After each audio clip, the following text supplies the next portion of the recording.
Men To'rayev Shamsiddin, Qashqadaryo viloyati Kitob tumanida yashayman.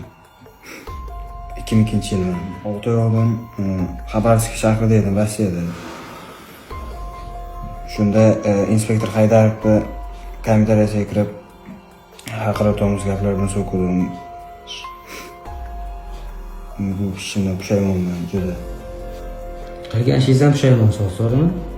Siz o'ylaganmidingiz shuni sizni topib ishlar organlariga olib kelishini bilganmidingiz? Mana oradan 6 oy vaqt o'tibdi. Bunday bo'lishini o'ylamagandim. Bunday ishni qilishligida maslahat bermayman. Shu baribir kerakli joyimiz shu joy ekan. Pushaymonman. Kechirishlarini so'rayman, men bu davlat xodimlarini hurmat qilishga va'da beraman. Barchaga assalomu alaykum, hurmatli kuzatuvchilar. Ayni damda ichki ishlar bo'limida turibmiz.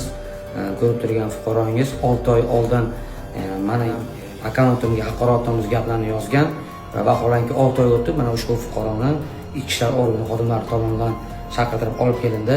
Ushbu holat yuzasidan hozir mana fuqaroning o'zi bilan ham gaplashdik va ushbu fuqaroga ichki ishlar organi xodimlari tomonidan tegishli tartibda hujjatlar rasmiylashtirib, tuman sudiga chiqarilmoqda. Shunday ekan, fuqarolardan qonunlarga rioya qilishlarini so'rab qolamiz.